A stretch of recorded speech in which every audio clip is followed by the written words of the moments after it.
Hola, ¿qué tal mis hermanos? Un placer saludarles nuevamente a través de este medio para hacer un repaso de la lección de esta semana. Estuvimos estudiando un tema sumamente interesante titulado Los ojos de Jehová, la cosmovisión bíblica.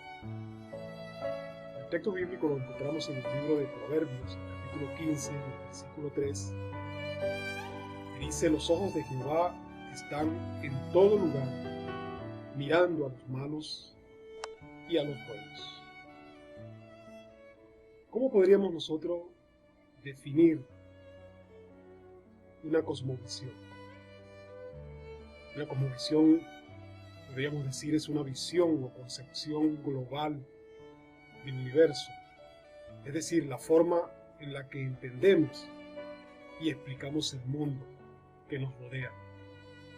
De nuestra cosmovisión depende la forma en la que nosotros actuamos, las decisiones que tomamos y la manera en la que nos relacionamos con los demás, la manera como nos relacionamos con nuestro entorno. Para la cosmovisión bíblica es fundamental no solo el concepto de que Dios existe, sino también de que es un Dios personal que se preocupa por nosotros, que interactúa con su creación. Tomando en cuenta nuestra cosmovisión, estudiamos durante la semana la existencia de Dios, estudiamos la creación, estudiamos la doctrina o la cosmovisión bíblica, estudiamos el plan de redención y estudiamos la ley de Dios. Un punto que tocamos más o menos la semana pasada. Vamos a ver la existencia de Dios. Dice la Biblia en el libro de los Salmos, el capítulo 53, la primera parte del versículo 1 dice: dice el necio en su corazón, no hay Dios. Existen, como nosotros sabemos, mayormente dos tipos de cosmovisión. Existe la cosmovisión atea, que dice que el universo y todo lo que contiene simplemente existe o es. No existen dioses ni entidades sobrenaturales, no hay sentido ni propósito para la vida aparte de la propia subsistencia.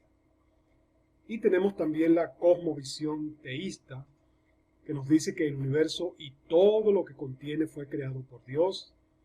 Dios existe y se preocupa por su creación y que fuimos creados con un propósito: vivir eternamente junto a nuestro Dios.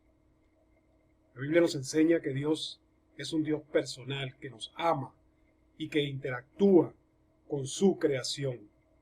No solamente es un Dios omnipotente, omnisciente y omnipresente, sino que se preocupa por cada uno de nosotros individualmente y anhela nuestra compañía.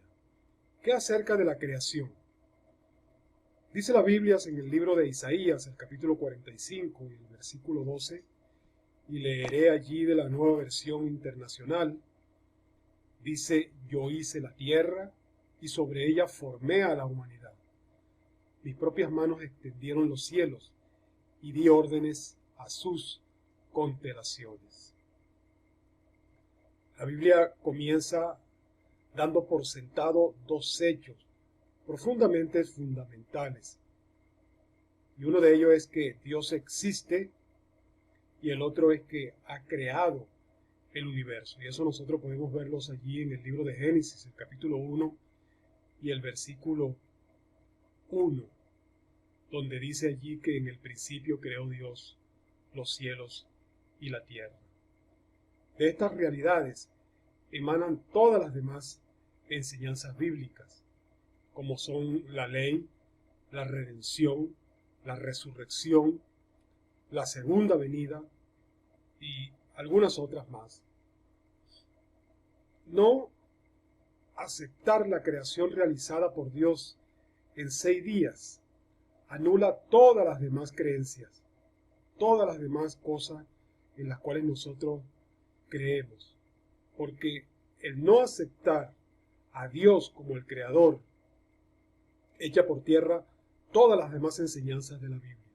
Por esa razón el diablo se ha empeñado en destruir lo que es el cuarto mandamiento que nos muestra a Dios como nuestro Creador. Porque al hacerlo destruye todas las demás doctrinas bíblicas. Porque si no hay Creador, no hay Redentor. Y por ende no hay expiación, ni resurrección, y mucho menos segunda venida o la segunda venida de nuestro Señor Jesucristo. La creación es uno de los temas más repetidos de la Biblia. Podría darle muchos textos al respecto, pero por ahora quiero que notemos 2 de ellos. En el libro de Éxodo, el capítulo 20, versículos 8 al 11, nosotros vemos allí el cuarto mandamiento que nos manda a santificar el sábado como día de reposo y trabajar 6 días y reposar el 7º día. ¿Por qué? ¿Por qué dice el Señor esto?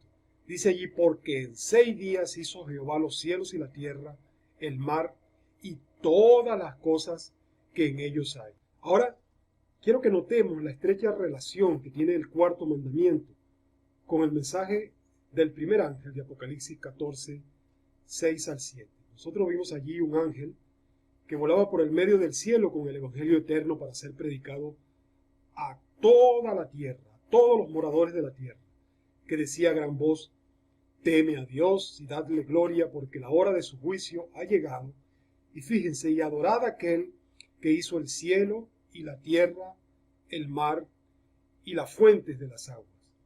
Noten el mismo lenguaje del cuarto mandamiento que vemos allí.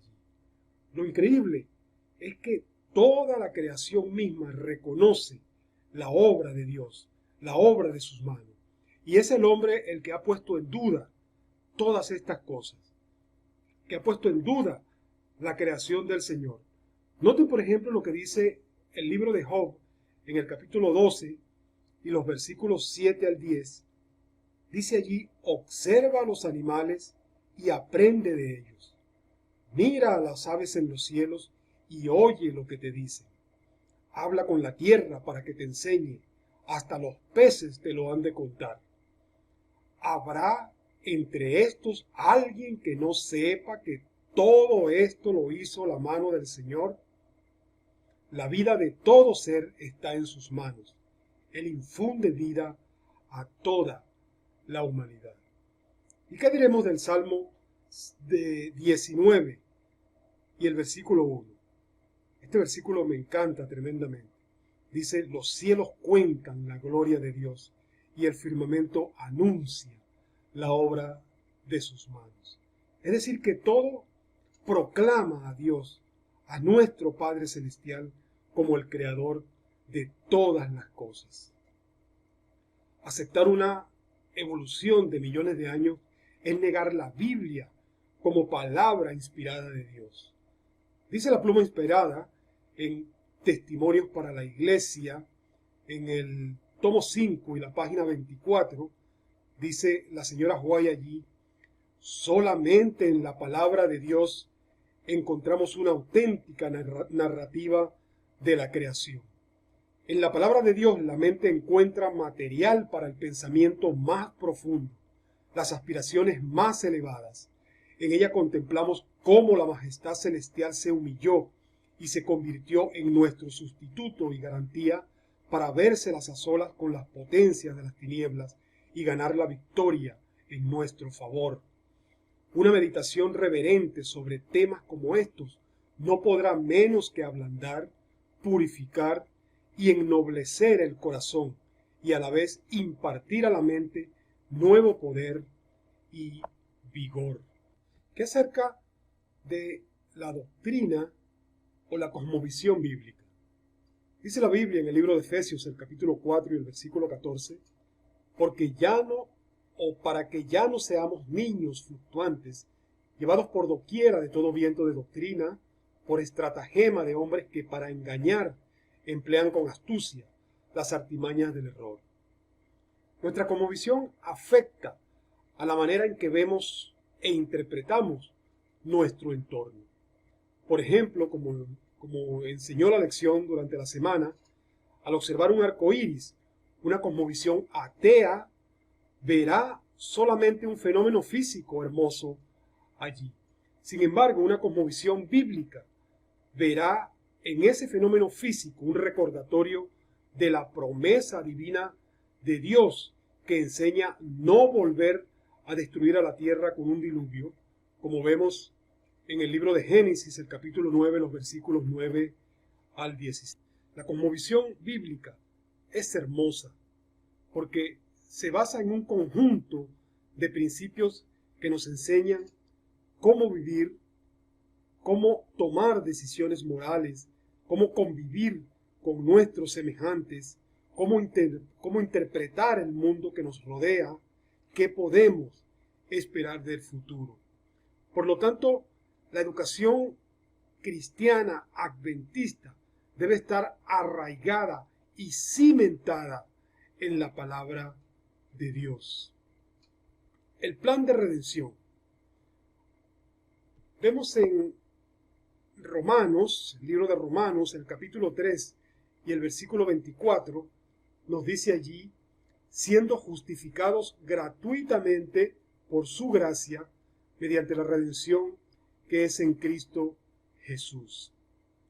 Cuando el hombre pecó, Dios no dio por perdido lo que había creado.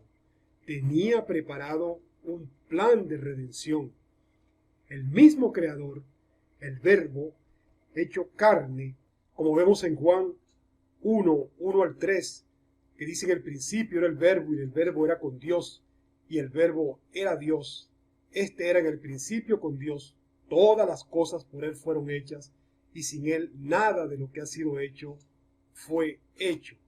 Es decir, el mismo Señor Jesucristo, el Verbo hecho carne, moriría para salvar. Porque dice Marcos 10:45 que el Hijo del Hombre vino para dar su vida en rescate por nosotros.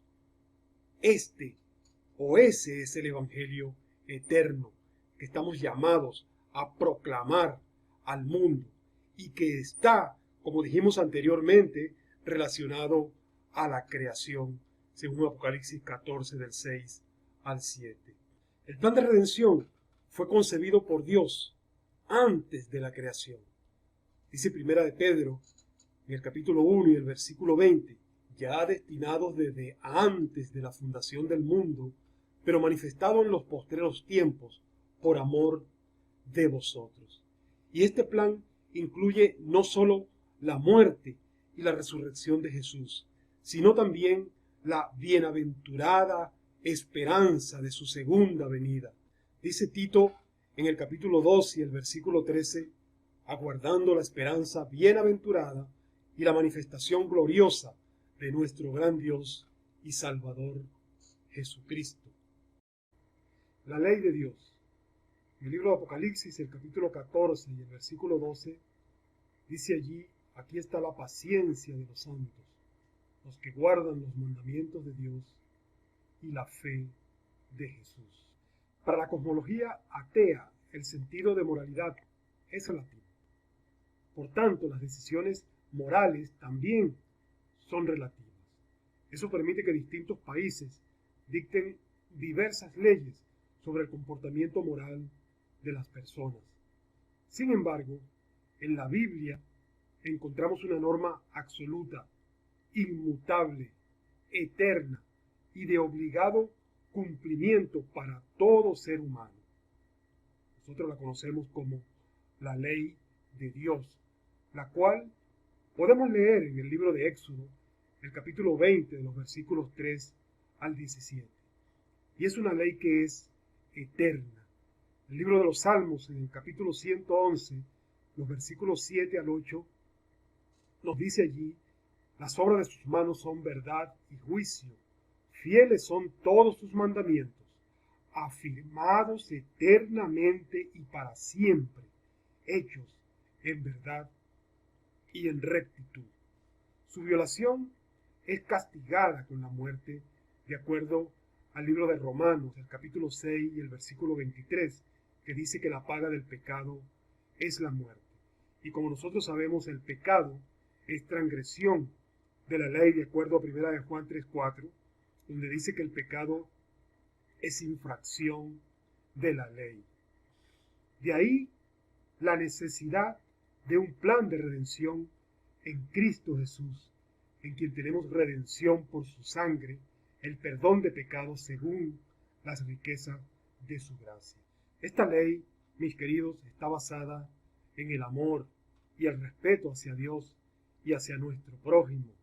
Como dice Marcos en el capítulo 12, los versículos 30 al 31, amarás al Señor tu Dios con todo tu corazón, con toda tu alma, con toda tu mente y con todas tus fuerzas, y a tu prójimo como a ti mismo. Es el código moral que nos muestra lo que realmente es correcto a la vista de Dios. La señora White escribió en el libro Ser semejante a Jesús, en la página 66. Ella dice allí: Dios no ha dado a los hombres y a las mujeres la libertad de apartarse de sus mandamientos. Al decidir sobre cualquier camino a seguir, no hemos de preguntarnos si es previsible que de él resultará algún daño, sino más bien si está de acuerdo con la voluntad de Dios. Hay caminos que al hombre le parece derecho, pero su fin es camino de muerte, según Proverbios 14, el versículo 2. Como vimos la semana pasada, si amamos a Dios por sobre todas las cosas y a nuestro prójimo como a nosotros mismos, guardaremos sus mandamientos. Ojalá que nuestra cosmovisión esté basada en las enseñanzas de la Biblia y que el Señor pueda restaurar su magia en cada uno de nosotros. Muchas bendiciones.